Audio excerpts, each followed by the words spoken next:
Muy buenas tardes. Estamos aquí a día 28 de noviembre del 2025. Para nosotros a las 4 que estamos en Canarias, para el resto muy probablemente a las 5 que sería horario peninsular. Saben que siempre se dice pues, la hora de la península y una hora menos en Canarias. Pues ahora toca ser al revés. Son las 4, una hora más en la península.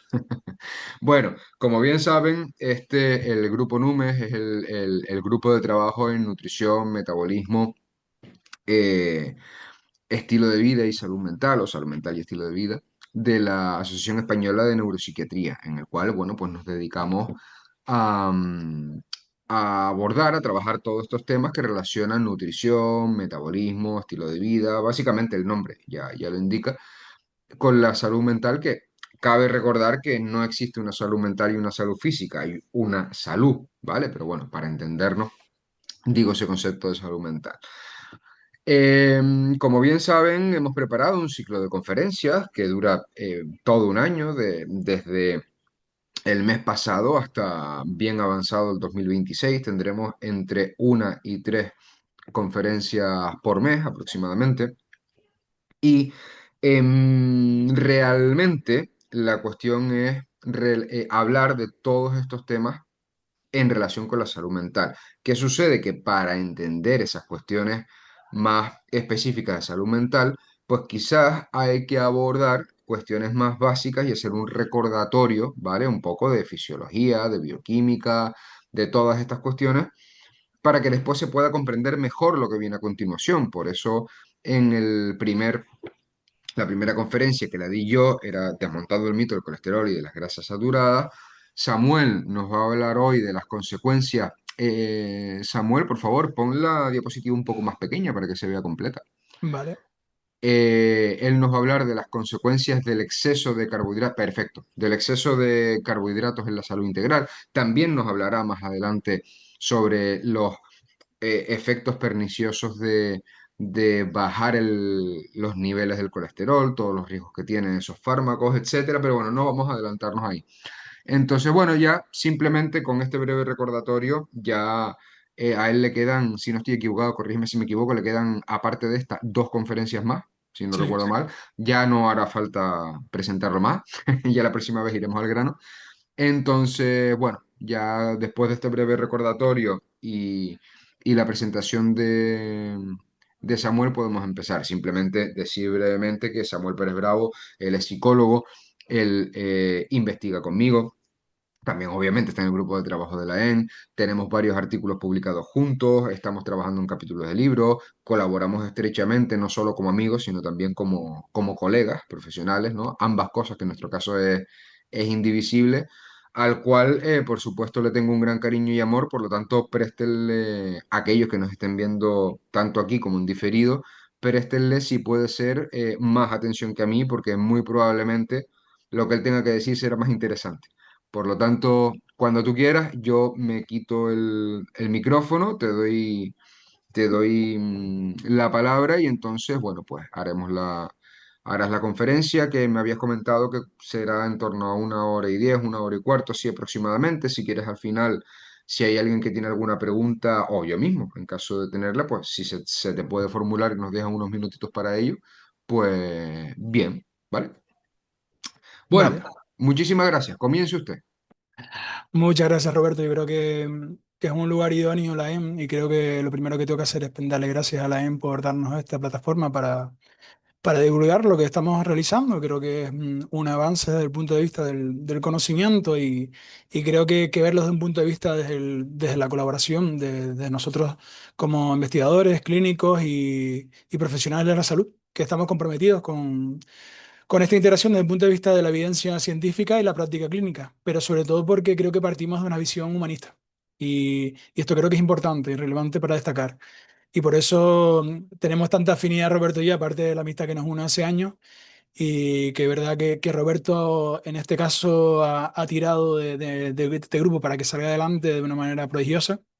Y creo que es importante y necesario decirlo para que se entienda el contexto y para que se entienda la mente de Roberto, que es una pasada, que nos lleva hasta proyección, bueno, hasta unas expectativas que nunca habíamos pensado y creo que eso es importante. Y sobre todo cuando intentas aplicar una visión más allá de simplemente el día a día. Y entonces...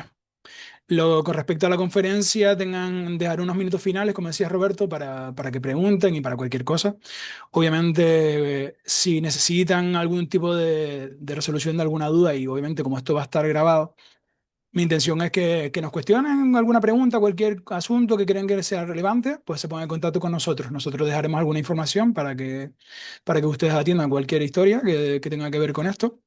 Y lo primero que, bueno, que quiero comentar también, aparte de darles gracias, que creo que esto tenga impacto para que un poco no solo quede simplemente en el ámbito científico, académico, que está muy bien, sino que realmente podemos trasladarlo un poquito más. Y creo que esa es la visión que quiero llevar a cabo en esta conferencia. Bueno, vamos a empezar un poquito ya a avanzar. Y nada, bueno, lo que te voy comentando, simplemente que tanto hemos visto durante todos estos años, tanto consultando en la literatura científica y como nos dedicamos a investigación, es algo, y obviamente en la práctica clínica muchos profesionales y compañeros nos han comentado, que es algo que no puede ser ignorado y es parte de que hay una creciente desconexión entre lo que nos enseñan en la facultad, es decir, tanto de medicina, psicología y otras áreas, de lo que se aplica en consulta y lo que realmente se observa en los pacientes. Entonces, hemos visto que personas que siguen una dieta y no pierden peso. Hemos visto personas deprimidas cuya medicación psiquiátrica en teoría funciona, pero que siguen sin ganas de vivir. Y entonces se prescribe consejos dietéticos genéricos que no resuenan y que chocan con un poco la biología individual de cada paciente. Y eso es verdad que nos ha hecho cuestionar todo esto y para un poco abordarlo creo que hemos buscado la pieza que realmente falta sobre ese puzzle. ¿Sí? Y esa pieza es un poco más allá y hay que ir un poquito de manera un poquito más profunda y es una conexión más profunda que entre el metabolismo y la mente y entre lo que comemos y quiénes somos. Yo creo que esto es muy importante entenderlo. En primer momento voy a intentar hacer una visión global desde el punto de vista de cómo afecta esto desde el punto de vista epidemiológico y entender que esto no es un problema particular, es un problema que generalmente lo resuena todos los días y se ve en las noticias y se ve en muchas estadísticas. Y es básicamente que tenemos un asunto urgente que resolver y que en los últimos 25 años nos ha llevado a una transformación radical en los patrones de consumo a nivel mundial y especialmente en España. Obviamente en Canarias lo vemos con más incidencia incluso si cabe.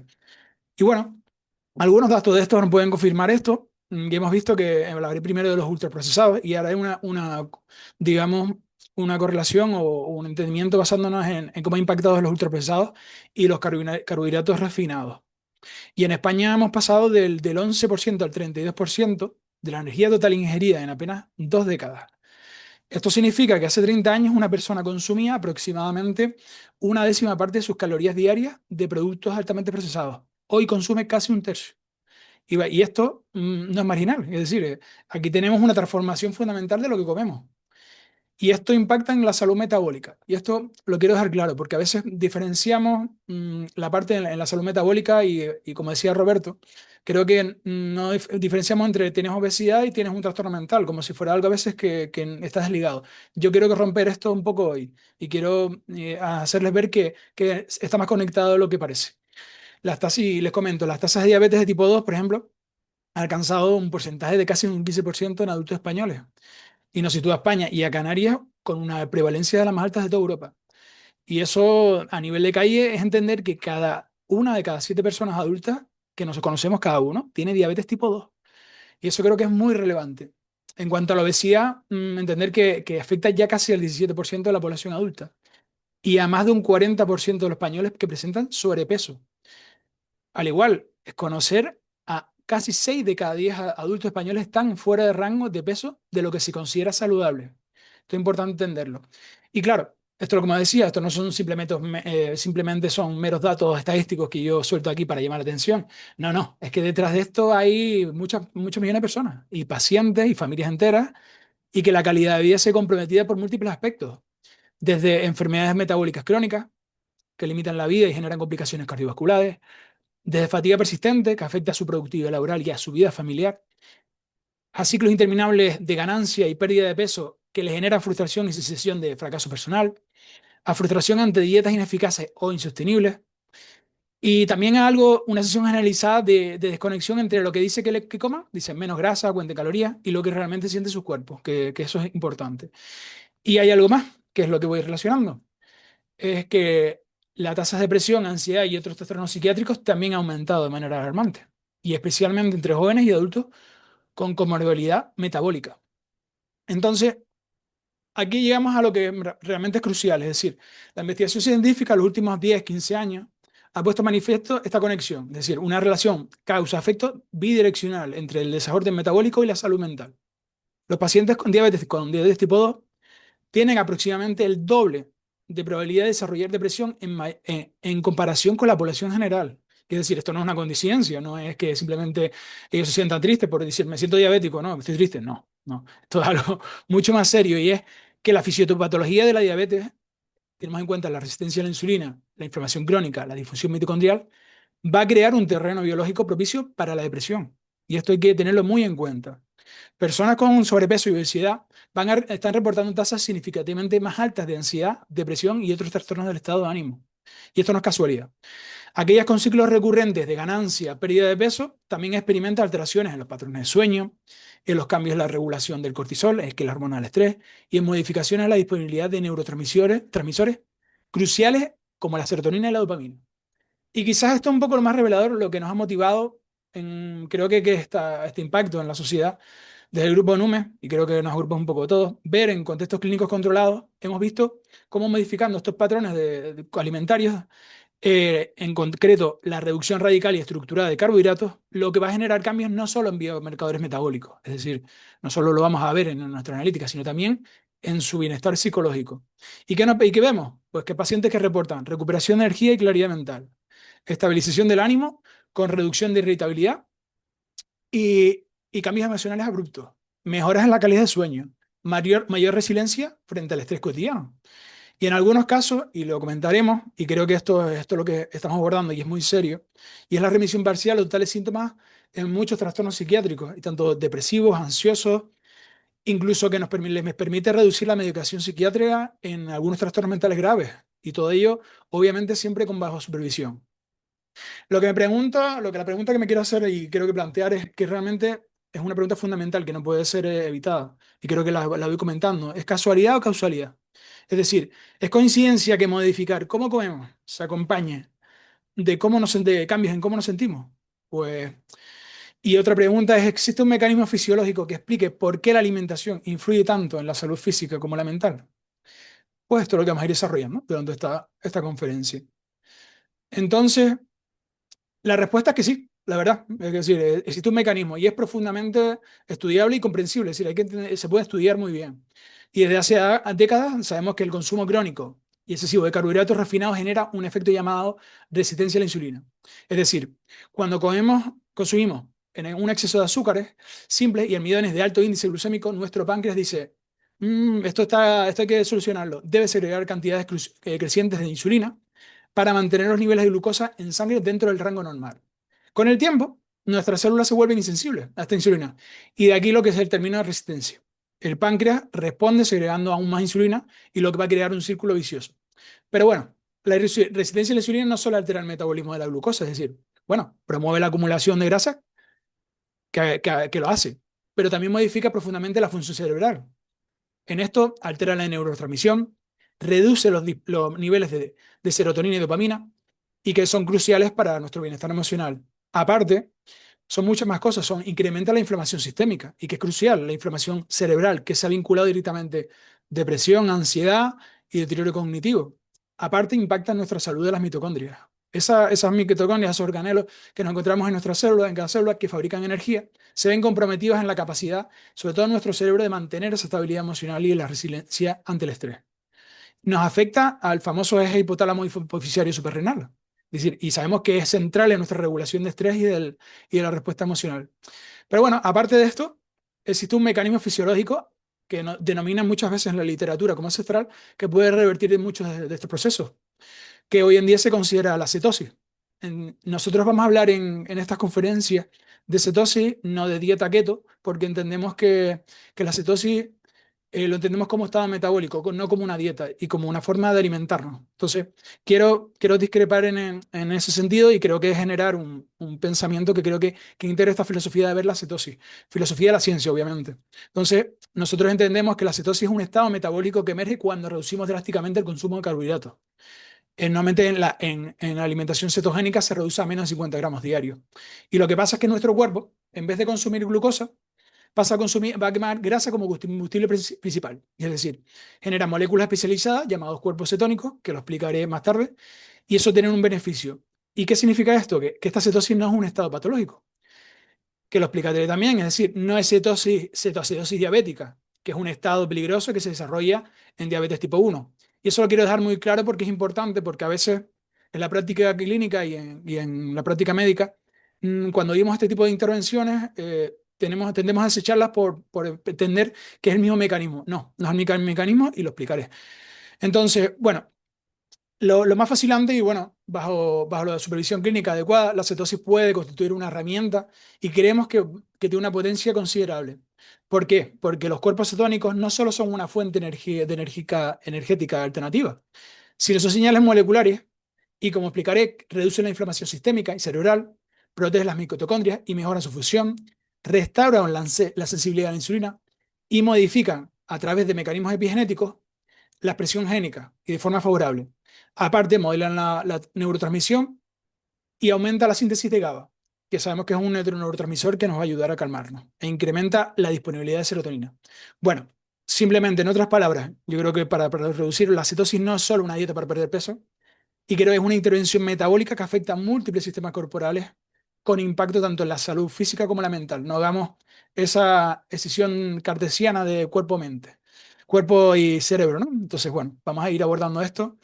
Entonces, bueno, lo primero que vemos, y creo que recalco en la diapositiva, es que qué está sucediendo realmente en nuestras sociedades en términos de consumo alimentario y salud pública. Es decir, hemos visto un cambio en los patrones de alimentación y esto no ha sido de manera muy positiva y lo hemos visto en los datos. Es decir, la dieta española se estructuraba alrededor de alimentos frescos en temporada, proteínas variadas, grasas tradicionales como el aceite de oliva virgen y carbohidratos integrales no refinados.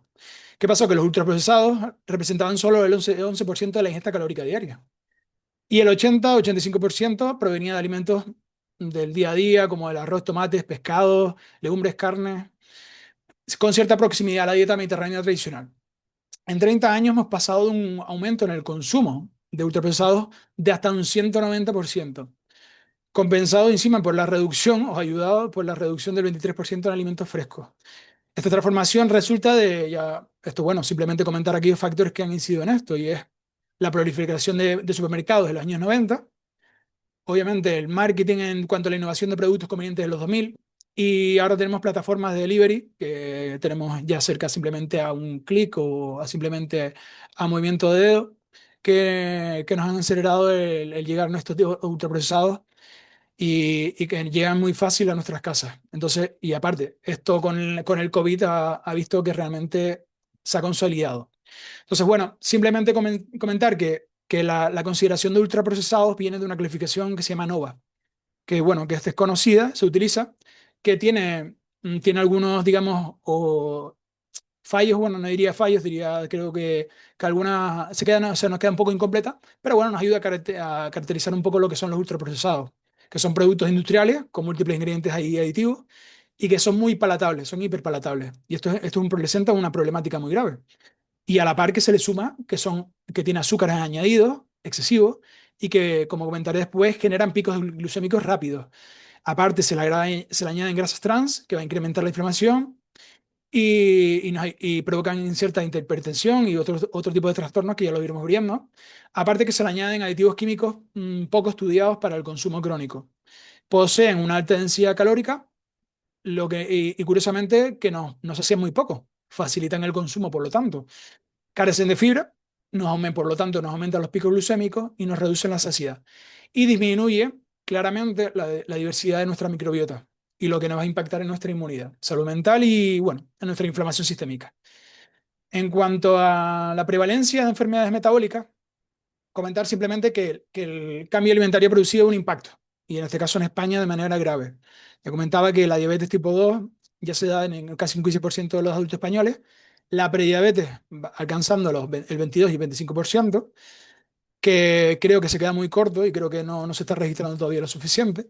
El 58, el 60% de los adultos españoles presentan sobrepeso o obesidad, como comentaba, en comparación con el 30% en 1990.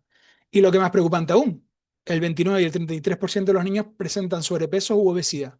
En determinadas regiones, incluso en Canarias, creo que tenemos unos altos, muy altos índices en este sentido.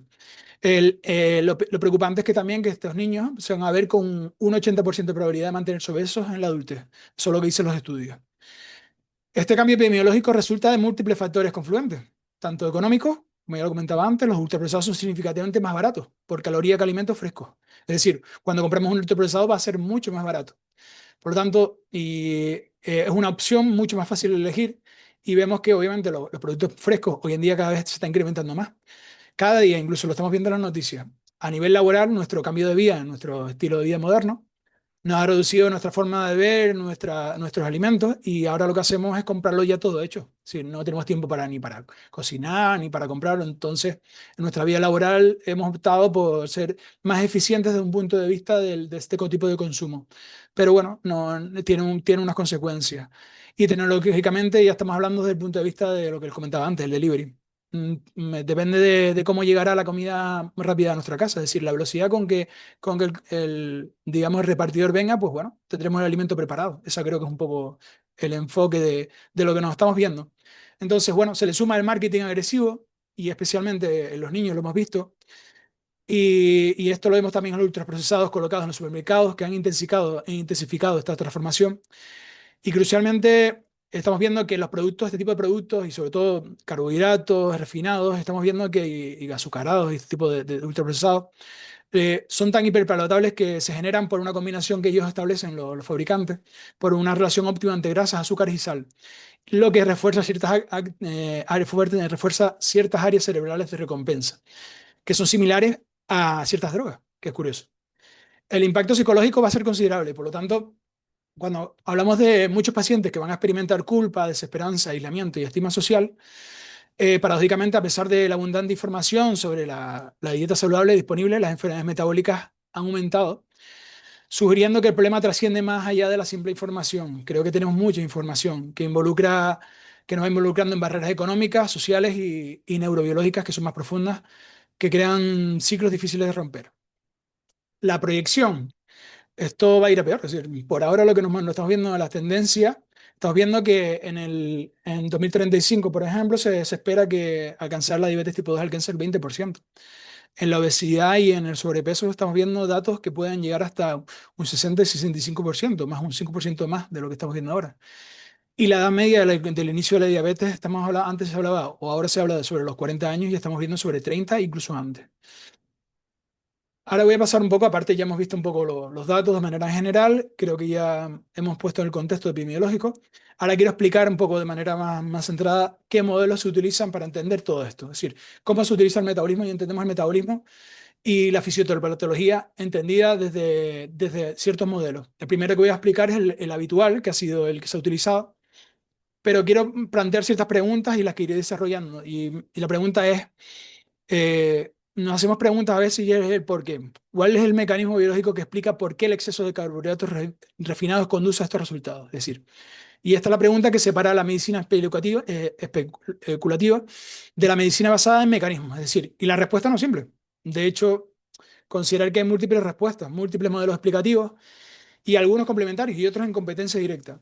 Nuestra intención o nuestra labor en este caso, en Grupo NUME, es comprenderlo, sopesarlo y extraer de ellos conclusiones prácticas que nos permitan atender mejor a nuestros pacientes. Del primer modelo es el modelo básico, y esto es el modelo de balance energético simple, es el modelo SICO. El modelo SICO se desarrolla a principios del siglo XX, cuando los científicos comenzaban a estudiar la nutrición de manera sistemática. Hicieron una observación que parecía obvia. El cuerpo humano, como todos los organismos, requiere energía para funcionar. Esa energía proviene de los alimentos. Si consumimos más energía de la que gastamos, el exceso debe ser almacenado. Si consumimos menos, el cuerpo excede a sus reservas. Esta observación fundamentalmente correcta, es verdad que es fundamentalmente correcta, fue traducida en esta fórmula simple que ven ahí, obesidad igual calorías consumidas, bueno, mayor que calorías gastadas. De aquí surgió la prescripción que dominó, creo que domina incluso todavía hoy, creo que es muy relevante en destacarlo, la medicina durante más de 60 años. Para perder peso, come menos y ejercítate más. Esta es la típica frase que solemos oír, ¿no? Y es el modelo conocido como SICO, Calories in, Calories out, o calorías dentro, calorías fuera. Simple, intuitivo y es fácil de explicar a los pacientes. Creo que es muy fácil. Y es lógico desde una perspectiva termodinámica. El problema surge cuando vemos que la biología humana no es una cámara de combustión de laboratorio. Y aquí creo que vemos un gran problema. Entonces, mmm, vemos las limitaciones de este modelo. Es decir, el modelo psico, aunque no es incorrecto, ¿verdad? Como decía, es profundamente incompleto. La evidencia clínica revela múltiples insuficiencias. Existen variabilidad inexplicada del gasto energético, es decir, con igual ingesta de calorías y actividad física similar, lo que estamos viendo en evidencia y en estudios, algunos pacientes pierden peso sostenidamente mientras otros pierden lentamente o ganan peso. Es curioso. El gasto calórico no es una constante fija, sino una variable dependiente de la composición corporal, de la función tiroidea, de la sensibilidad hormonal, particularmente la insulina, la adaptación metabólica, sueño, estrés, edad y sexo. Y el modelo psico está muy bien para aplicarlo, pero para resolver este esquema creo que se queda muy corto. Y son factores críticos para entender el metabolismo humano. También tenemos, por otra parte, el hambre y la saciedad no siguen ecuaciones lineales. Están reguladas por múltiples hormonas como la leptina, que es la señal de saciedad, la grelina, la señal del hambre, el peptido II, la colecistoquinina, el GLP-1 tan famoso que vemos en los medicamentos que están utilizándose ahora con la obesidad, y la insulina. Y el modelo psico falla sistemáticamente a largo plazo, es decir, el 90 al 95% de las personas que recuperan peso lo recuperan en 1 o 2 años. Es decir, durante una restricción calórica, el cuerpo activa mecanismos compensatorios aumentando, con un aumento de la grelina, una disminución de la leptina, una reducción metabólica y un aumento del cortisol. Y curioso, estos no son fallos de carácter, sino van a ser respuestas fisiológicas. Y como comentaba antes, es una respuesta fisiológica determinada por respuestas centrales, sobre todo relacionadas en la literatura clínica con nuestra supervivencia. Sin embargo, es verdad lo que comentaba, Psico captura una verdad que es fundamental. La termodinámica importa. Y es decir, el consumo sistemático excesivo durante años genera ganancia de peso inevitablemente, eso es cierto. El problema no es que Psico sea incorrecto, es incompleto. La descripción de alto nivel, omitiendo mecanismos fisiológicos críticos y que van a determinar la ingesta y gasto calórico, es análogo a explicar los accidentes de coche únicamente entendiendo como velocidad mayor capacidad de frenado. Es decir, omitimos la mecánica del frenado, la fricción, la inercia. No entendemos cómo funciona ese mecanismo de frenado. Entonces, mmm, para pasar, creo que vamos a entender a través de otros modelos cómo funciona realmente el metabolismo y cómo a veces, queriendo dar soluciones simples, generamos problemas. Entonces, vamos a intentar abordarlo de una manera, creo que constructiva para entender que ciertos modelos nos ayudan. Entonces, primero que voy a nombrar es el modelo carbohidrato-insulina. Esto obviamente es una explicación mucho más compleja y lo voy a simplificar. Bueno, de entrada vamos a tener una idea de que no todos los alimentos tienen el mismo efecto metabólico. Es decir, los carbohidratos refinados y los azúcares tienen un efecto sobre la secreción de insulina radicalmente diferente al que tienen las proteínas y la grasa. Y este efecto de insulina es central para entender la fisiopatología de la obesidad y la diabetes tipo 2. Y aparte, voy a explicarles esto paso a paso, porque creo que es importante para entender cómo funciona el consumo y el exceso de carbohidratos refinados y nos llevan a los problemas de salud que estamos evidenciando. La fisiología normal de la insulina y la glucosa explica que cuando el cuerpo mantiene la glucosa en sangre dentro de un rango estrecho entre 70 y 100 miligramos de decilitro en ayuno, esto es crítico y es importante entenderlo porque el cerebro en particular, para el cerebro, es sensible a las fluctuaciones drásticas de glucosa. Cuando comemos alimentos que contienen carbohidratos y estos son digeridos y absorbidos como glucosa en la sangre, esto provoca un aumento de la glucemia. ¿Qué pasa? El páncreas detecta ese aumento, responde secretando insulina desde sus células beta. ¿Y qué hace la insulina? ¿Qué es lo que realmente hace? Pues bueno, la insulina está muy bien, la hemos oído mucho, pero ¿qué realmente hace? Fundamentalmente es una hormona de almacenamiento. ¿Y cuáles son sus funciones? Transporte de glucosa. Va a permitir que las células musculares y las grasas capten la glucosa en la sangre, reduciendo así la glucemia.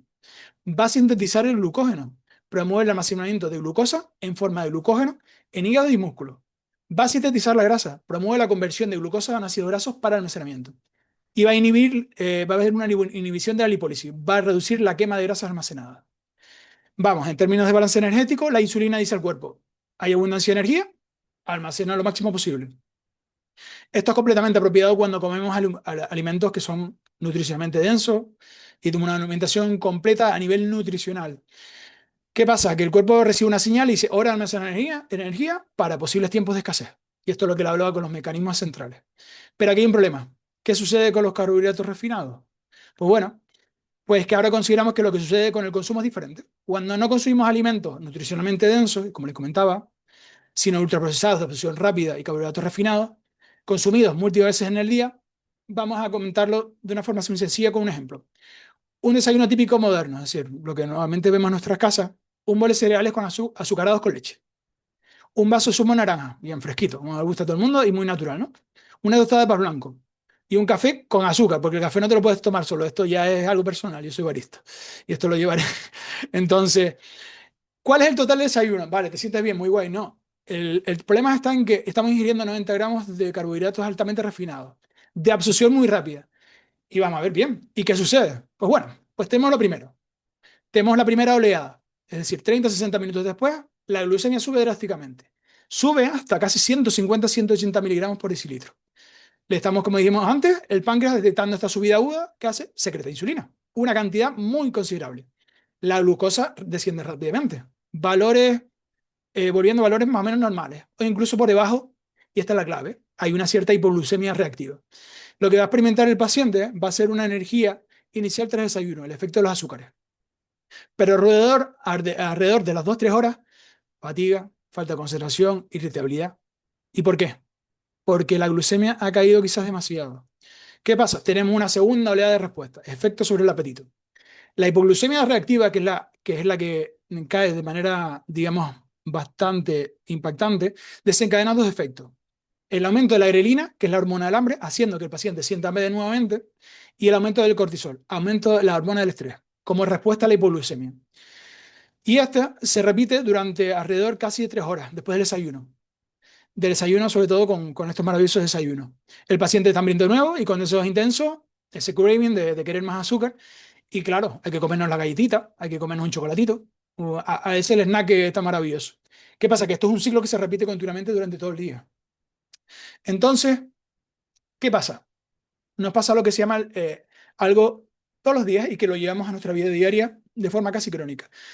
Y cada año. Cuando una persona está en estado de hipersulinemia crónica, es decir, que segrega persistentemente insulina porque siempre está comiendo carbohidratos refinados, el cuerpo desarrolla lo que se llama resistencia a la insulina.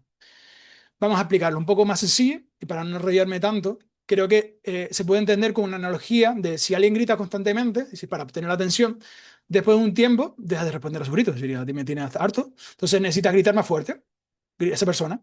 Y así funciona la resistencia a la insulina. Cuando necesita, pues bueno, va incrementando mucha más insulina. ¿Qué pasa? Que las células expuestas constantemente a esa insulina elevada se sintonizan con ella, es decir, sus receptores de insulina se vuelven menos sensibles. Y el cuerpo debe producir incluso más insulina para lograr el mismo efecto, para poder captar la glucosa.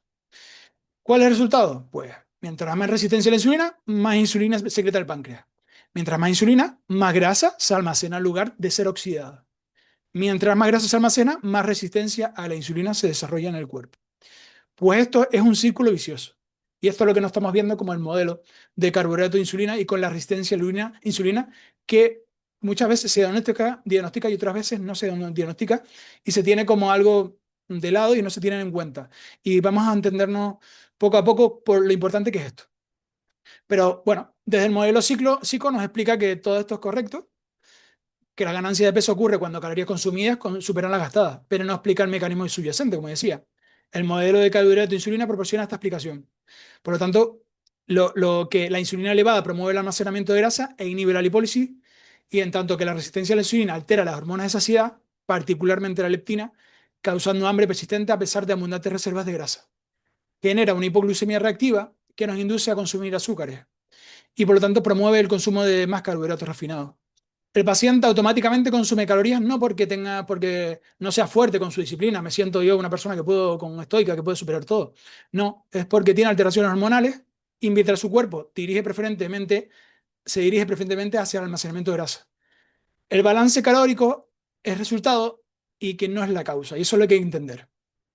Lo que la evidencia experimental nos dice, que respalda este modelo, que la restricción de carbohidratos bajo induce la reducción rápida de insulina.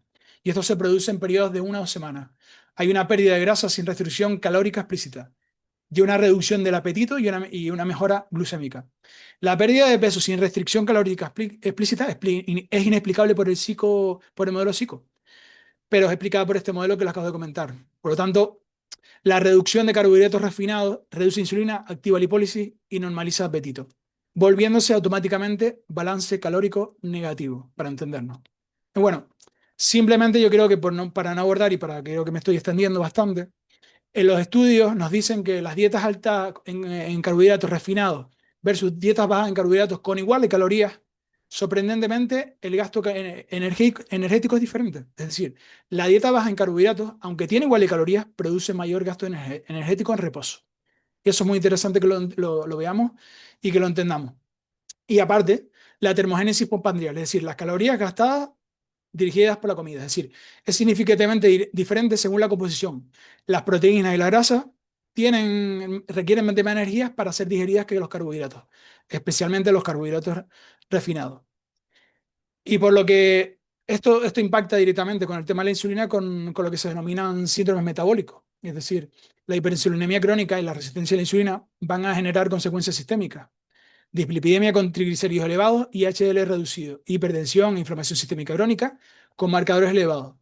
Y la resistencia a la insulina deteriora la función endotelial vascular, que creo que Roberto lo comentó muy bien en la primera conferencia, y estos factores confluyen en un síndrome metabólico, un incremento significativamente de riesgo cardiovascular. Y este síndrome representa la agrupación de alteraciones que van a transformar la salud metabólica y vascular del individuo. Comentarles en esta diapositiva, ver simplemente que los mecanismos de inflamación crónica de grado. Primero, entender que los liposacáridos tienen una función de moléculas inflamatorias, que el consumo crónico de estos ultraprocesados altera la composición de la microbiota intestinal, favoreciendo las bacterias productoras de liposacáridos. Cuando hay inflamación intestinal crónica de bajo grado, que es muy típica de conocer, hablamos de intestino permeable, disbiosis, los liposacáridos pueden traslocarse a través de la barrera intestinal hacia la circulación sanguínea, lo que se denomina endotoxemia metabólica. Una vez en circulación los liposacáridos activan, esto ya es un poco más técnico, el TLR4 en células inmunes, disparando la respuesta inflamatoria sistémica crónica. Aunque esta inflamación no es severa, hay que entender que es crónica. Y por lo tanto, lo podríamos asimilar como si tuviéramos una llama baja quemándonos constantemente en nuestro cuerpo. Y esto es relevante. Y la pregunta es, ¿cómo se relaciona esto con la obesidad y la resistencia a la insulina? Pues la inflamación crónica de bajo grado afecta directamente a la sensibilidad a la insulina mediante múltiples mecanismos. Las citoquinas proinflamatorias, está hablando de interleuquina 6, factor de necrosis tumoral, bloquean la señalización de insulina en células musculares y adiposas. La inflamación reduce la función mitocondrial y esto afecta también a la función de células betapancreáticas, reduciendo la capacidad de producir insulina. Así que, pues, la inflamación perpetúa la resistencia a la insulina, que perpetúa la hiperinsulinemia, que perpetúa la ganancia de peso y la inflamación. Y no sé, pero siempre veo círculos viciosos o ciclos viciosos. Comentar otro modelo que nos afecta directamente, la disfunción mitocondrial. ¿Y por qué importan esas mitocondrias? Esos organelos que están dentro de las células, que están muy bien para que nos explicaron en el colegio, que sirven para producir energía. Una es la ATP, adenosina trifosfato, y que sin ATP las células no pueden funcionar. Eso hay que tenerlo muy en cuenta. Pero ¿qué pasa con los modelos que hemos visto? Cuando tenemos un metabolismo con glucolítico, que es decir, alto consumo de carbohidratos, se produce menos ATP por molécula de glucosa. Mayor actividad metabólica requerida para obtener la misma energía. Mayor generación de radicales libres, que es un subproducto del metabolismo acelerado. Y mayor estrés oxidativo. ¿Qué pasa cuando hay un metabolismo cetolítico? Es decir, un bajo consumo de carbohidratos o cetosis. Se produce más ATP por molécula de sustrato, beta-hidroxibutirato exactamente, y una menor generación de radicales libres y un menor estrés oxidativo. Entonces, las investigaciones sugieren que el metabolismo glucolítico crónico en contexto de ultraprocesados y carbohidratos refinados puede resultar en disfunción mitocondrial. En particular, Hay deficiencias en coenzima Q10, carnitina, selenio, o cuando hay estrés oxidativo sin la capacidad antioxidante. Entonces, esto tiene un impacto en el cerebro. Explicar que las neuronas son células de altísimo rendimiento energético y que una disfunción mitocondrial generalizada afecta particularmente al cerebro. Y la evidencia nos está diciendo que la disfunción mitocondrial cerebral está asociada a depresión, ansiedad, fatiga mental crónica, déficit de atención y concentración, deterioro cognitivo y otras cosas. Entonces, creo que es muy relevante entender cómo esto nos afecta en el cerebro. Y bueno, comentar simplemente otros modelos que ya hemos comentado, simplemente entender que cuando operan diferentes modelos, como decía al principio, creo que es importante que no es una cuestión de este modelo sí es modelo o no, es entender que múltiples modelos nos pueden ayudar a entender cómo funciona nuestra salud metabólica. Y eso es que los modelos no son competitivos, sino son complementarios. Es decir, hablamos de balance energético, hablamos de carbohidratos de insulina, hablamos de inflamación crónica, hablamos de disfunción mitocondrial, hablamos de disruptor de la microbiota y hablamos del modelo de hiperpaletividad y recompensa celular. Todo esto operan simultáneamente y cuando un individuo, una persona, consume de manera crónica estos ultraprocesados, tienen un impacto. Esos impactos, como vemos, atienden a muchas cosas, como pueden ser la obesidad, la diabetes, la depresión, ansiedad y, como decía, muchas más cosas. Entonces, vamos a ir un poco más a lo que vemos en consulta y creo que es relevante y explicar que con estos modelos podemos explicar un poco los síntomas que se pueden llevar en consulta y es muy interesante entenderlo porque creo que es la parte práctica que es la que quiero llevar yo aquí y trasladarles, independientemente de la evidencia que les voy a ir transmitiendo, que si quieren profundizarla la veremos en otro momento. Y una de las presiones muy típicas es me siento cansado constantemente, ¿vale? Bueno, sí, te sientes cansado constantemente, pero ¿por qué? Y es decir, los modelos que establecemos, que hemos comentado, hablan de, por ejemplo, hablamos de hipoglicemia reactiva post comida, es decir, la energía disponible después de la comida es insuficiente. Tenemos una hipoglucemia reactiva. Puede haber disfunción mitocondrial, una baja producción de ATP, una alteración del sueño por cortisol elevado o anómalo, una inflamación sistémica que afecta a la producción de neurotransmisores, dopamina, serotonina. Bueno, esto es una de las posibilidades, los mecanismos que operan detrás de esto. Siempre tengo hambre, ¿no? Hipoglucemia reactiva que dispara la adrenalina. Alteración de leptina por resistencia a la insulina. Otro proceso, otro mecanismo, ultraprocesados que activan poco los mecanismos de saciedad. Y el ciclo de pico-caída de glucemia y adrenalina que he comentado. Otra expresión típica, he intentado dieta tras dieta y siempre fallo, ¿no? Siempre estamos haciendo 1000 dietas. ¿Qué pasa? Que los mecanismos, tenemos mecanismos de adaptación metabólica a la restricción calórica. Nuestro metabolismo baja, es decir, rinde menos. Hay un aumento compensatorio de la grelina durante la restricción. Hay una pérdida de masa muscular que no solo grasa, reduciendo metabolismo. Y hay una persistencia de la resistencia a la insulina y una alteración hormonal sin intervención en la causa raíz, exactamente. Entonces, vamos a ver por qué un paciente que comienza a consumir regularmente ultraprocesados no solo gana peso, sino que también experimenta depresión, ansiedad, irritabilidad y dificultades para concentrarse.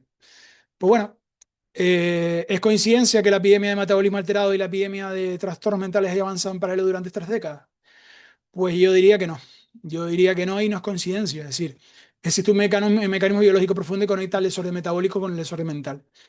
Y esto es algo que no debemos evitar. Es decir, creo que vamos a comenzar a decir, entender observando la práctica clínica, pero que realmente es verbalizado o enseñado formalmente. Cuando un paciente viene a consulta deprimido, fatigado, con dificultad para concentrarse, las preguntas típicas que suelen hacerse: ¿ha habido cambios en su vida? ¿Estrés? ¿Cómo está durmiendo? ¿Está tomando alguna medicación nueva? ¿Hay antecedentes familiares de depresión? Preguntas ideales, muy bien hechas, creo que no fallan, pero hay algo que no se pregunta y que creo que es muy importante. ¿Qué está comiendo? ¿Qué realmente está comiendo? ¿Y cuál es su relación actual con los carbohidratos refinados y los ultraprocesados? Sin embargo, si hacemos esa pregunta, a menudo descubrimos cosas que nos parecen curiosas, y es decir, el paciente comenzó a consumir más ultraprocesados últimamente, de hace 3 o 6 meses, o aumentó significativamente el estrés, lo que le llevó a consumir más comida rápida para ahorrar tiempo, o pasó por cambios laborales, otro tipo de cambios familiares, que le hicieron estar menos activo. Bueno, y antes de estos cambios en la alimentación, el estado mental, curiosamente, era diferente, o no. Esa es la cuestión. ¿Cuántas veces hemos atribuido a la depresión a causas psicosociales? Y cuando, de hecho, la causa realmente es una raíz metabólica. Y esto quiero que nos cuestionemos. Creo que para entender que no es simple causalidad. Porque yo creo que es muy claro entender que la relación entre metabolismo y salud mental no es unidireccional, es decir, no es malo metabolismo, depresión. Esto no funciona así. Ni tampoco es depresión, malo metabolismo. Esto es malo metabolismo de mal, no. Es bidireccional. Y es un círculo, como yo no sé si es que veo siempre círculos, pero realmente yo lo estoy viendo como tal. Entonces, es muy freudiano esto, Roberto lo entiende muy bien. Pero es verdad que es curioso, porque acabamos en un círculo. Pero es que la depresión y la ansiedad nos llevan a un aumento del deseo de ultraprocesados, ¿vale? El consumo, el deseo de ese ultraprocesado es un mecanismo para nosotros sentirnos bien. Pues, pues como si fuera una automedicación que nosotros sentimos bien. ¿Qué hace? Consumo crónico de carbohidratos refinados. ¿Qué hace? Resistencia a la insulina, inflamación. ¿Qué nos lleva? Alteraciones neurotransmisores y disfunción mitocondrial cerebral. ¿Qué pasa? Empeoramiento de depresión y ansiedad. Y ahí tenemos ese ciclo vicioso. Una persona deprimida que intenta automedicarse, es decir, automedicarse entendiendo comiendo comida autoprocesada para sentirse bien, para sentir hedónicamente bien, con altos niveles en azúcar y bueno, y ya sabemos lo que significa un carbohidrato. Inicia un ciclo que creo que se perpetúa y que empeora su depresión. Y esto creo que deberíamos entenderlo. Por otra parte, entender que la resistencia a la insulina y la función cerebral, que ya expliqué previamente, van unidas. Es decir, vamos a ver, lo crucial en esto, la insulina no solo actúa en músculos y depósitos, también actúa en el cerebro, donde es crítica para la función cognitiva normal. El cerebro, siendo el órgano más metabólicamente activo en el cuerpo, es muy sensible a la insulina. Y por lo tanto, la absorción de glucosa en neuronas, la insulina, facilita la entrada de glucosa a través de la barrera hematoencefálica. Sin insulina adecuada o con insensibilidad a la insulina, en el cerebro la absorción de glucosa se compromete. ¿Y esto qué es lo que pasa? Es decir, ¿cuál es el resultado de esto? A pesar de que el paciente puede tener niveles de glucosa normales en sangre, sus neuronas no reciben la glucosa que necesita de manera eficiente. Y es como tener una carretera llena de coches, y esto es muy similar en la carretera a la de la autopista del norte aquí en Tenerife, pero los conductores se ven atrapados y no pueden salir de ella. Entonces, se llama hipometabolismo cerebral de glucosa. El cerebro literalmente no está usando la glucosa de manera eficiente. ¿Y qué nos pasa a esto? Síntomas que vemos: fatiga mental, especialmente después de las comidas, dificultad de concentración, lo que se denomina brain fog o neblina mental, esa sensación de espesor mental y sensación de estar en una bruma cognitiva, y lentitud del pensamiento. Es muy importante entender esto porque hay otros factores que ahora mismo no quiero abordar porque creo que son muy importantes y lo explicaré seguramente en la próxima conferencia, por eso, y creo que me estoy extendiendo bastante bien, porque quiero que entiendan lo que significan estos modelos. Otro modelo es la inflamación sistémica, bajo grado, y cómo y afecta a nivel cerebral. Esto es muy importante porque creo que es relevante para entender que cómo afecta esa disminución de serotonina debido a la neuroinflamación, la disminución de dopamina, la alteración del GABA, que es muy importante, y el estrés oxidativo que se produce. Entonces, el sustrato biológico perfecto para la depresión se da cuando tenemos ciertos aspectos que derivados de la neuroinflamación, atendiendo a todos estos modelos de una manera, digamos, extrema o continuada y crónica. En cuanto a la difusión mitocondrial cerebral, simplemente comentarles que otra vez, como siempre, acabo viendo yo ciclos viciosos. Y explicarles simplemente que es muy relevante para entender que el metabolismo glucolítico crónico con ultraprocesados va a generar una disfunción mitocondrial particularmente problemática en el cerebro. Cuando las mitocondrias cerebrales disfuncionan, se produce menos ATP, mayor estrés oxidativo, se compromete el potencial de la membrana neuronal y se reduce la síntesis de neurotransmisores y se altera la plasticidad sináptica, contribuyendo a depresión, ansiedad y deterioro cognitivo. Con respecto al eje tan famoso que siempre lo comentamos, pero no lo entendemos, que es el eje hipotálamo hipoficiario y suprarrenal, es muy sensible a estos cambios metabólicos. Y desde el punto de vista de la hipoglucemia reactiva, causada por los carbohidratos, activa este eje liberando el cortisol y adrenalina. Y nos volvemos otra vez a otro ciclo. Quiero que vayamos entendiendo que esto tiene un impacto en nuestra salud, pero creo que lo vemos diariamente y creo que no solo en pacientes, sino también en nosotros. Les pongo simplemente en posición de ir viendo que realmente cuando tenemos este tipo de planteamientos, cuando vemos un paciente que ustedes van a ver habitualmente, que puede ser una mujer de con 45 años, que viene a consulta repitiendo ansiedad creciente en los últimos 6 meses, irritabilidad particularmente a media mañana y media tarde, insomnio inicial, que es dificultad para iniciar el sueño, conciliarlo, fatiga durante el día, sofocos emocionales, cambios de humor abruptos, llora y no se entiende el motivo. Y la pregunta que se suele hacer es: ¿y qué pasa en su vida? ¿Estrés? No, en realidad mi vida está bien, te podría decir, ¿no? No entiendo por qué mi vida me siento así. Y cuando nos vamos a la psiquiatría es recetar, ¿no? Recetar un inhibidor de la captación de serotonina. Quizás mejore algo o no, ya lo sabemos.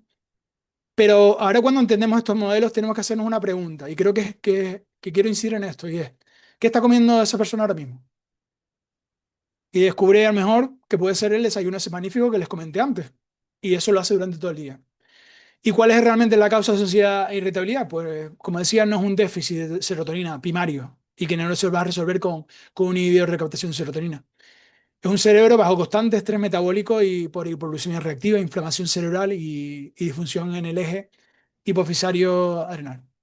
Entonces, bueno, sabemos cómo funciona el eje microbiota intestino-cerebro, no voy a entrar mucho en esto, simplemente entender que se producen ahí muchos neurotransmisores y que son importantes cuando cambiamos la alimentación, como va a ser el GABA, la serotonina y los ácidos grasos de cadena corta, incluido el butirato, el propionato, el acetato, que tienen efectos antiinflamatorios y neuroprotectores. El consumo de ultraprocesados, ya tenemos mucha investigación actual que ya todos creo que llevamos casi un consenso que impacta de manera importante en este eje. Entonces, la menor producción de neurotransmisores beneficiosos, mayor producción de moléculas inflamatorias y eso impacta nuestra salud mental en general. Estamos viendo desde la depresión y la diabetes tipo 2 que comparten estas raíces fisiopatológicas de manera muy común. Y en muchos estudios sobre la diabetes se presentan este tipo de alteraciones y que responden a este tipo de patrones. Y las dos están mostrando perfiles similares de marcadores inflamatorios sistémicos, como puede ser la proteína C reactiva, la interleucina 6 o el factor de necrosis tumoral. En la ansiedad crónica se explica desde un punto de vista de la resistencia a la insulina mediante cortisol elevado que inhibe la captación de glucosa periférica, lo que va a generar un bucle de retroalimentación donde la ansiedad causa resistencia a la insulina que empeora la ansiedad. Y esto lo comentaba. Tenemos también, y no quiero ahondar mucho más en ello, pero en factores de neurodesarrollo, simplemente comentar que a veces caemos en lo fácil, y es decir, bueno, en niños, aunque el azúcar no causa hiperactividad directamente, pero es que es verdad que los picos y caídas de glucemia generan irritabilidad, impulsividad y dificultad de concentración. Y esto es muy importante tenerlo en cuenta, sobre todo en este tipo de trastornos de neurodesarrollo. Depresión en posparto. Curiosamente, en el embarazo se induce una resistencia a la insulina de forma natural. Incluso las mujeres con resistencia previa experimentan estados mucho más severos. Después, la investigación emergente sobre el papel importante del metabolismo en trastornos psicóticos. Y esto lo vemos mucho porque tenemos contactos, creo que nuestro grupo, con diferentes partes del mundo y vemos que realmente se está utilizando en trastornos psicóticos graves, en trastornos del estado de ánimo como el bipolar, y tiene un impacto muy importante y creo que es muy relevante para traer aquí y para que al menos ahondemos y investiguemos un poquito más allá de eso. Y que, bueno, iremos desarrollando en este ciclo de conferencias poco a poco. Pero bueno, como yo me extiendo mucho y creo que hay que ir adelantando esto, simplemente yo me gusta denominar este fenómeno, yo me siento mejor. Es decir, cuando restringo carbohidratos, tenemos una experiencia que se reporta muchas veces en investigación y que lo hemos experimentado nosotros mismos porque hemos aplicado esto de manera personal y experimental. Creo que es importante entenderlo. Cuando pacientes con depresión, ansiedad o trastorno del ánimo modifican su alimentación para reducir carbohidratos refinados y ultraprocesados, reportan mejoras notables en tanto la salud mental, frecuentemente en un plazo normalmente de 1 o 2 semanas. Pero como comenten, ven en la diapositiva, es decir, vemos durante varias semanas varios cambios y que es importante ver que se producen no por casualidad, porque realmente tienen un aspecto metabólico derivado de una normalización de la glucemia, de reducción de la insulina, de una reducción del cortisol reactivo, de unos cambios iniciales en la microbiota y un aumento de disponibilidad de neurotransmisores. Entender y creo que dejar claro que esto no es la cura universal, es decir, cada intervención se debe hacer con un análisis de las patologías previas y creo que deberíamos entender también a la variabilidad individual que es de forma significativa, es decir, genética o trauma, estrés psicosocial y comorbilidades afectan completamente estos resultados. Si lo hacemos de manera responsable y de manera integral, vamos a acompañar profesionalmente a unos ciertos cambios que tenemos que evaluar y entender ajustando a la medicación y a otros parámetros metabólicos. Eh, Comentarles ya que simplemente cuál hemos visto y qué potencia tienen estos cambios metabólicos cuando se utiliza la cetosis, es decir, cuando hemos reducido los carbohidratos y utilizamos la grasa como fuente principal. Tenemos que cuando se reduce esta ingesta de carbohidratos, típicamente siempre se reduce en menos de 50 gramos, el cuerpo entra en un estado metabólico llamado cetosis. El hígado comienza a producir cuerpos cetónicos, moléculas derivadas de la oxidación de ácidos grasos. Y se producen tres cuerpos cetónicos principales, que, bueno, lo denomina ahí acetato, beta-hidroxibutirato y acetona. Es decir, estos tres componentes afectan de manera diferente. Pero bueno, el propósito evolutivo de este mecanismo era permitir la supervivencia, esto es lo que nos dice la evidencia empírica, y la psicología, creo que, o la psiquiatría evolutiva, creo que vamos entendiendo de que durante periodos de escasez de alimentos se tenía este recurso. Yo creo que no es simplemente eso, y creo que hay mucho más de esto, y creo que nuestro modelo y nuestro estilo de vida actual, creo que no damos lugar a descansar a nuestro organismo y solo optamos por el carbohidrato como energía. Entonces, cuando utilizamos la grasa tenemos algo muy diferente porque utilizamos la grasa, el cuerpo quema esa grasa almacenada y la convierte en un combustible. Como decía antes, no confundir cetosis con cetoacidosis. Es decir, creo que es importante porque la cetoacidosis diabética ocurre solo cuando hay diabetes tipo 1. Y esto es de forma urgente, de forma inmediata. Hay una emergencia médica. Hay un cambio de pH en la sangre, hay muchas más cosas. En la cetosis habitual, la cetosis que estamos hablando, no hay cambios de ese tipo. Es decir, es muy controlado y entender que los niveles de cetosis no son tan elevados a nivel fisiológico ni el pH cambia. Y es un estado muy seguro y normal. Pero hay que atenderlo con supervisión, obviamente, como decía antes. Bueno, simplemente les pongo aquí en esta diapositiva cómo se aplica normalmente la cetosis, la cronología de la cetosis que se suele desarrollar. Hablamos de keto flu como la gripe keto que se suele denominar. Normalmente se suele hablar de gripe keto, pero muchas veces no se da. ¿Ves? Esto es entenderlo, es ver que esto simplemente como indicación para ver cuándo se aplica la cetosis, que muchas veces no hace falta. Hay una descompensación a nivel electrolítico y que se compensa simplemente, por ejemplo, tomando sodio. Y ahí mejora la persona en sintomatología. Puede haber dolores de cabeza, puede haber cierta fatiga, pero esto se pasa muy, muy rápido, relativamente rápido. Simplemente comentarles el impacto en el cerebro en la cetosis. Es decir, cuando nosotros estamos en cetosis, el cerebro habitualmente consume aproximadamente un 20% de la energía corporal, es decir, pese a representar un solo 2% de la corporal. Aunque normalmente depende de glucosa, funciona prácticamente con los cuerpos cetónicos, como está hablando. Especialmente el beta-hidroxibutirato, como combustible. El beta-hidroxibutirato genera 22-24 moléculas ATP, mientras que la glucosa son 36-38. El beta-hidroxidrato cruza la red hematoencefálica, me traigo yo, más eficiente, se metaboliza con menor generación de radicales libres, como lo comentaba antes, y requiere menos actividad enzimática. Resulta que se produce mayor ATP disponible en mitocondrias neuronales y con menos desecho. Los cuerpos cetónicos proporcionan además neuroprotección, inhiben histonas desacetilasas, que es aumentan la pinogénesis mitocondrial, la creación de mitocondrias, y el BNDF, crítico para la plasticidad sináptica. Los pacientes lo que reportan va a ser una mejor claridad y una concentración y una energía cognitiva mayor en la cetosis. Y el mecanismo más importante es la potente reducción de la inflamación crónica. Sin los carbohidratos refinados, bacterias patógenas mueren mientras la producción de butirato prolifera. El metabolismo de las grasas genera menos especies reactivas del oxígeno que la glucosa acelerada. Críticamente, el beta-hidroxidato inhibe la inflamasoma NLRP3 y reduciendo la interleuquina, como decíamos antes, 1 y 6. La microglía cerebral reduce la producción de citoquinas inflamatorias en un par de semanas. Y la cetosis lo que va a hacer es normalizar el eje hipotálamo, hipoficiario y suprarrenal, generando una glucemia estable y sin esa hipoglucemia reactiva que hemos visto en los carbohidratos. El cortisol desciende y restaura un ciclo diario normal, normalizando el DHEA, que es la contraparte anabólica del cortisol, y recuperando la sensibilidad adrenal. ¿Resultado? Pues bueno, mucho, mucho. Reducción de ansiedad, mejor sueño, tolerancia al estrés mejorada. Hay muchas. Les comento brevemente, simplemente evidencias. Es decir, podemos estar aquí mucho, creo que Roberto se va a cansar y no es necesario, pero es verdad que tenemos aquí muchas investigaciones y en este grupo, si la quieren, si quieren investigaciones, se las podemos aportar. Estamos trabajando en ello y creo que es importante que tienen un impacto y lo estamos viendo. Y que estamos intentando ser más rigurosos porque las metodologías están mejorando y muchas veces por estos mitos o esta, digamos, el estigma que se tiene sobre la alimentación cetogénica, básicamente son basados en investigaciones metodológicamente no rigurosas y eso hay que tenerlo muy en cuenta. Entonces, la visión de nosotros e ir incorporando investigaciones que realmente tengan una solidez como tal.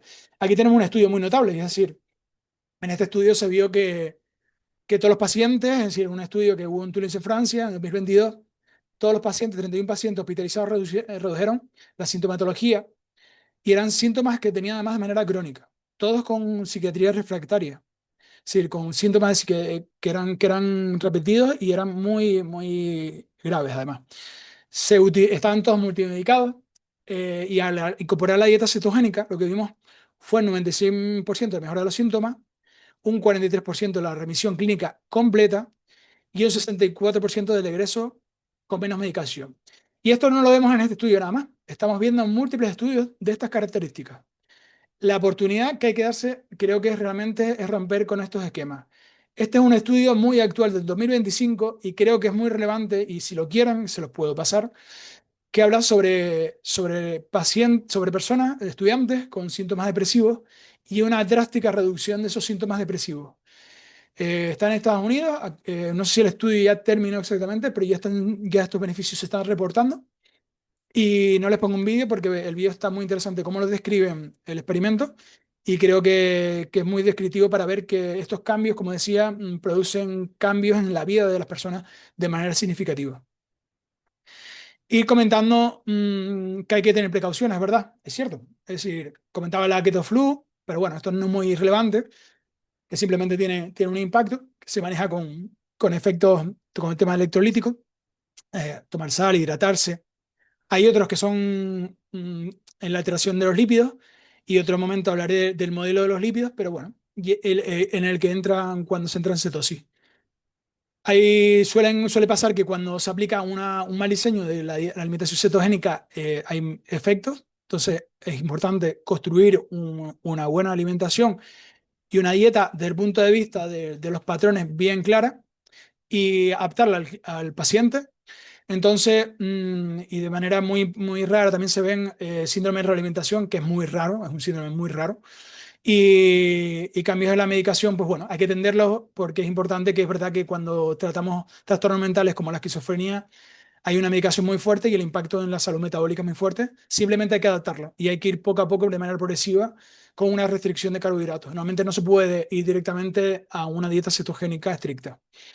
Entonces, bueno, simplemente comentar, y ahora paso a la siguiente diapositiva, que no solo sobre cetosis, y la dieta cetogénica funciona también porque es verdad que tenemos un estilo de vida un poco destructivo.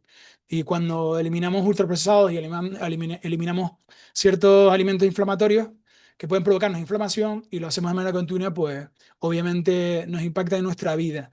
Y a veces hay que tener en cuenta que muchas veces la cetosis de por sí no es beneficiosa en la salud, pero porque cuando hay diferencias en cuanto a cómo se llega a la cetosis, se puede llegar de múltiples maneras. Ahí en Estados Unidos se habla de dirty keto o clean keto, que es limpia o sucia, es decir, sucia porque puedes producir cetosis pero no hay efectos. Entonces, también muy importante, tenemos la suerte que tenemos acceso a alimentos frescos y hay muy buenos alimentos de carácter y densidad nutricional entonces en España y creo que eso también es muy relevante. No solo llegar a la cetosis, es que también cómo llegamos a la cetosis. Y eso tiene que incorporarse en nuestro paradigma en el que estamos avanzando. Bueno, simplemente, y para no andar mucho más, yo me planteo, yeah, vivir para comer versus comer para vivir. Y esta frase es de mi suegra. No es una frase de un gran académico, es mi suegra. Me la comentó y dije, uy, qué bueno. Digo, pero si yo no lo había comentado en esto. Y me pareció tan interesante que dije, es verdad. Hay una verdad filosófica y es verdad que muchas veces nos aferramos a ciertas ideas que nos constreñimos en nuestra vida. Y es decir, mm, es una pregunta que para mí abre puertas. Es decir, a esta pregunta, es decir, ¿qué podemos hacer con nuestros pacientes? Cuando hacemos esta pregunta, es decir, parece una pregunta simple, muy retórica, obviamente, pero contiene una verdad que es muy clara y muy de saber popular. Es decir, en la sociedad contemporánea la comida no tiene simplemente el significado de simplemente cumplir con un nutriente. Tiene mucho más significado y esto va más allá de la función biológica, es decir, placer. Es decir, la comida como no es un placer. Yo tengo la oportunidad de disfrutar todos los días porque tengo una pareja impresionante que me cocina que, bueno, puede seguir el heteropatriarcado, pero bueno, le encanta cocinar y creo que me aporta ese sentido del placer. porque yo soy un desastre cocinando, entonces ella es capaz de transmitirme eso. El consuelo. Comemos cuando estamos tristes, ansiosos, solos, incluso en celebraciones. Pero bueno, en este caso es un consuelo, ¿no? Es nuestra identidad, somos personas, soy una persona que come comida sana, soy alguien que disfruta de indulgencia, de capricho, bueno, conexión social, comemos juntos en rituales culturales, cumpleaños, celebraciones, todo tipo. Y en algunos casos es verdad que hacemos una restricción de comida, es una forma, digamos, de ejercer un control sobre el mundo que se siente fuera de control. Esto lo vemos en trastornos de conducta alimentaria y es una manera de reforzar ciertas cosas. Como recompensa, bueno, me lo merezco, me lo gané, ¿no? Me lo he hecho tan bien que me lo merezco de ese sentido. Y bueno, compensando, también, esto es muy típico, he comido mal todo el día y bueno, la típica de comienzo a la dieta luna, eso está muy bien. Entonces, creo que esto no es que sea malo en sí mismo, pero cuando la comida se carga con tantos significados psicológicos, emocionales y sociales, ¿qué debería comer? Es decir, se convierte en algo muy complejo más allá. Entonces, para entender esto, creo que existe un espectro de relaciones con la comida, es decir, damos de un extremo y es de restricción excesiva, ortorexia, trastorno de conducta alimentario diagnosticable, todo este tema, y por el otro, el consumo descontrolado, la alimentación hedónica, el patrón de comer hasta sentir malestar. Claro, en el medio se encuentra la flexibilidad metabólica a nivel psicológico, pero no solo psicológico. Entonces, la comida no pasa a ser, no solo es energía, es placer, es ocasión, es conexión social, pero no es una obsesión. El paciente puede estar en una reunión social, comer algo que no es perfecto, disfrutarlo y no experimentar culpa posterior. O puede elegir comer algo de manera que optimice su salud o que se encuentre que venga bien para su salud porque le hace sentir bien. Entonces, nuestro objetivo clínico para mí, creo que para filosófico, creo que digamos, en la variabilidad que nos encontramos a nivel de nuestra mentalidad con la comida, creo que debería ir por mover a los pacientes hacia la flexibilidad, no hacia ningún extremo de este espectro. Entonces, hablamos del término de flexibilidad metabólica. Es la capacidad del cuerpo de cambiar entre quemar carbohidratos, glucosa y quemar grasa. ¿Por qué no? Ácidos grasos y cuerpos cetónicos, según la disponibilidad de nutrientes y la demanda del cuerpo. ¿Y qué pasa al hacer esto? Es decir, nuestro cuerpo se vuelve más flexible metabólicamente. Podemos ayunar de forma ocasional, sin molestia. Podemos comer una comida rica en carbohidratos, sin crisis metabólica subconsecuente, subsecuente, es decir, siguiente. Puedes comer una comida rica en grasa sin molestia, que me siento empachado hoy, qué mal que estoy.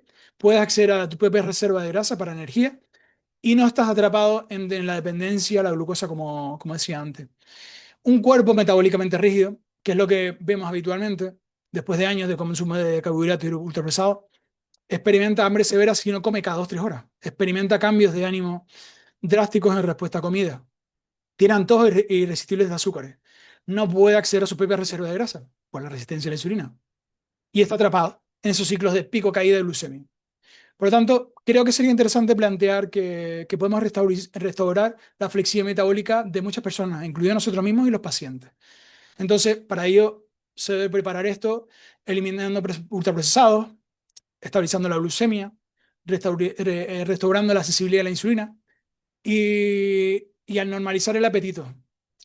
Y entonces, gradualmente podemos reintroducir más flexibilidad sin recaer en los patrones disfuncionales anteriores. Yo diría, ejemplo de lo opuesto es cómo entrenar a un atleta, es decir, primero en ese entrenamiento estructurado, pero bueno, el objetivo del entrenamiento es crear un cuerpo que pueda desempeñarse bien sin entrenamiento. Cuando estás en la vida real, no necesitamos estar en competición todo el día. Planteo este modelo, abundancia y escasez, es decir, podemos ver las cosas de dos maneras diferentes. Muchas dietas y programas de pérdida de peso, que es lo que realmente nos focalizan, están construidos sobre un modelo de escasez. Come menos, corta su alimento, quita ese alimento de encima, evita las tentaciones, debes resistir, disciplina estoica como campeones. Para mí el lenguaje negativo, más allá de lo que es implícito, es decir, el marco, tu cuerpo es tu enemigo, debes controlarlo. Y creo que este marco, además de ser, no ser muy divertido, deprimente, es neurobiológicamente inefectivo. El cerebro humano, no, que está siendo constantemente restringido, va a desarrollar deseos aún más intensos de lo que está siendo restringido. Nos vamos a acordar aquellas cosas que realmente no comemos.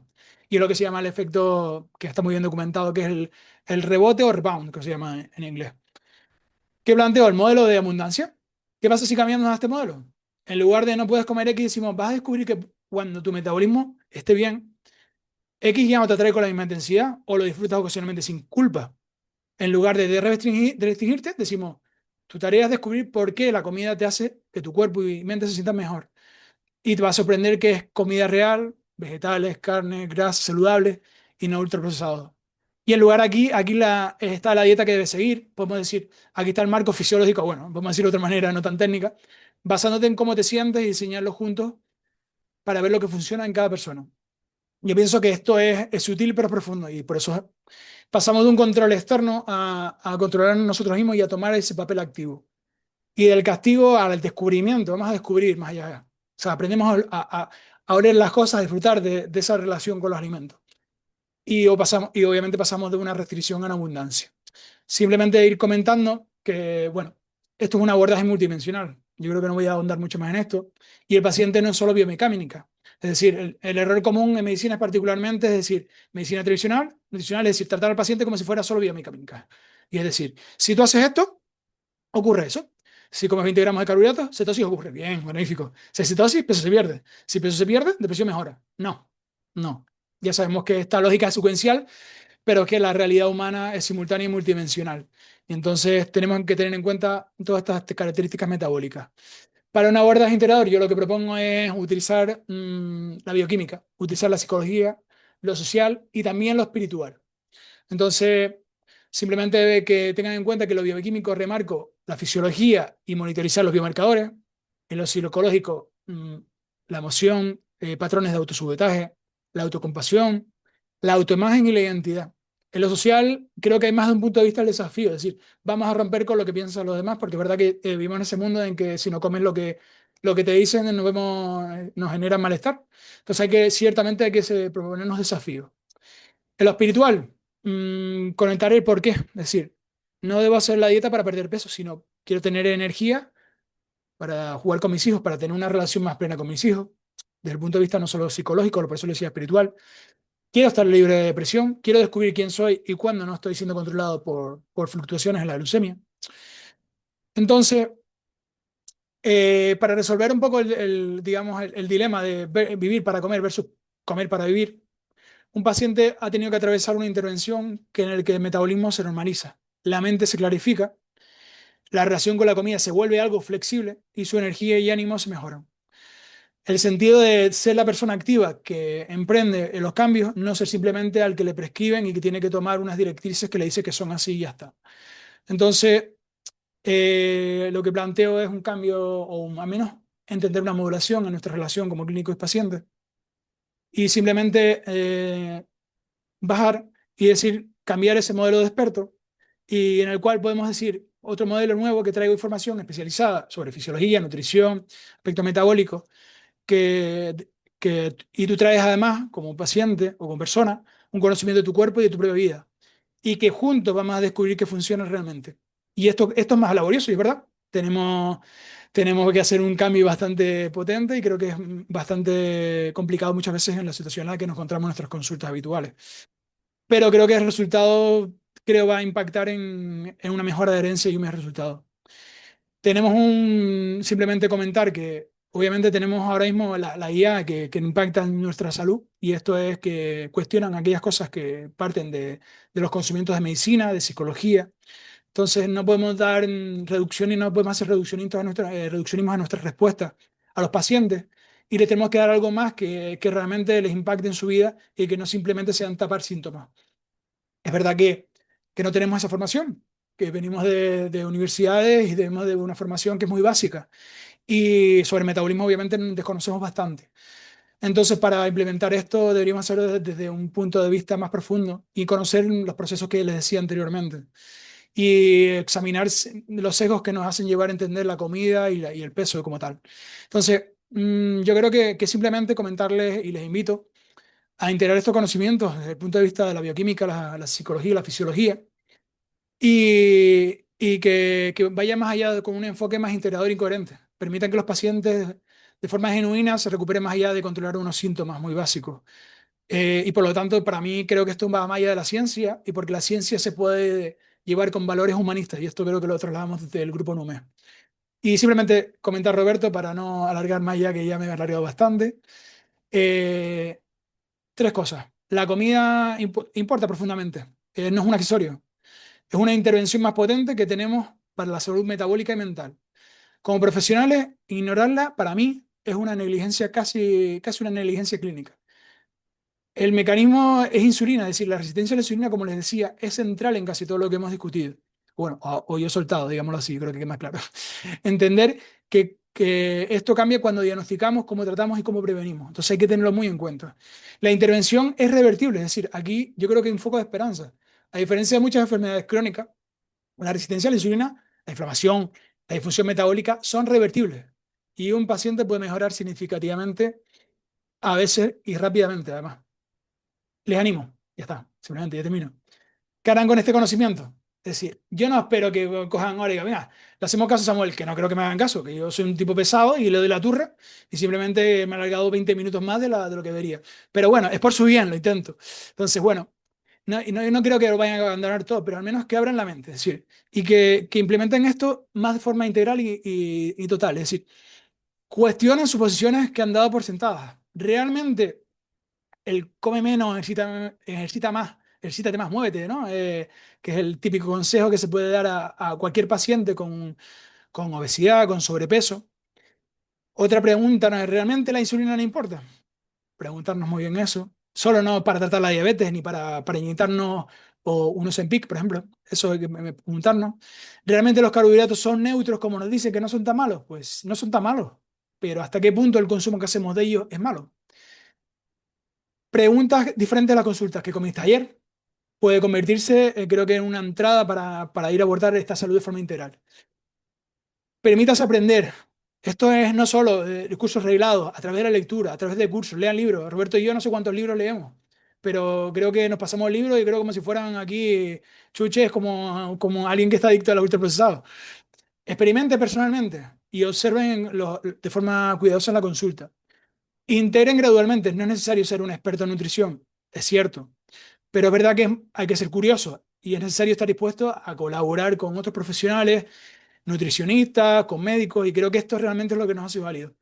Aunque suene muy típico, que intento aplicarlo yo personalmente, por eso lo digo, hay que permanecer humilde. Es decir, la medicina y particularmente la nutrición a veces tiene enormes áreas de incertidumbre, nos dicen una cosa, nos dicen otra.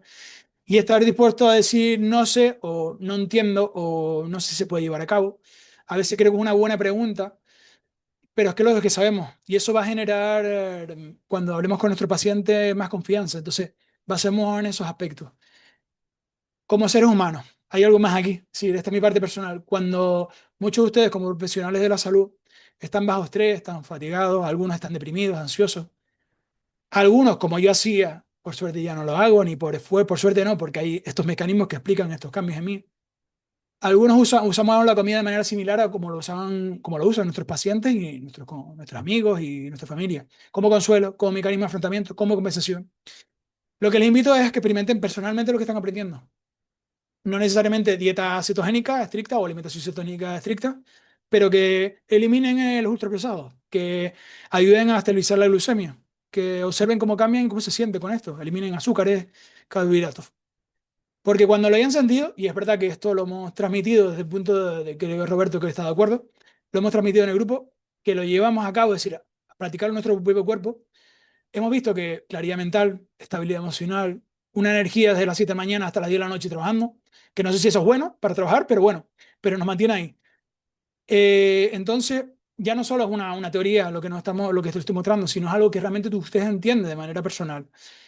Y esto para mí creo que lo podemos transmitir a nuestros pacientes y dejárselo de una forma clara. Y bueno, ya está, simplemente con esto termino y darle muchas gracias por aguantarme y creo que ya me he pasado tres pueblos.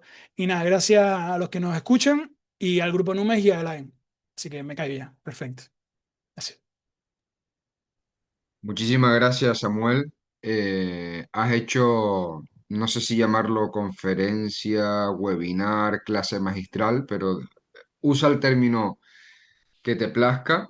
Creo que has hecho una comunicación, vamos a decir, excepcional. O sea, has integrado bioquímica, fisiología, psicología, estilo de vida. O sea, creo que ha sido fantástico, creo que ha sido magnífico. Creo que cualquier persona que vea esto, que vea la grabación de este vídeo, va a aprender muchísimo contigo, con tu explicación. O sea, creo que efectivamente suelo equivocarme poco y esta vez, por supuesto que acerté.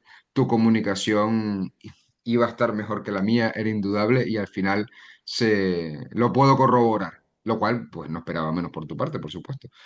Entonces, simplemente darte las gracias porque has hecho una comunicación excepcional, ni yo mismo lo hubiera hecho mejor, desde luego. Y claro, al principio te dije unos minutos para preguntas y tal, pero claro, es que creo que lo has explicado y ya no es una cuestión de tiempo, sino creo que lo has explicado todo tan bien y que incluso preguntas que yo tenía planteadas, ya tú mismo las respondiste en el propio devenir de la situación, en el propio transcurso de la comunicación, por lo tanto.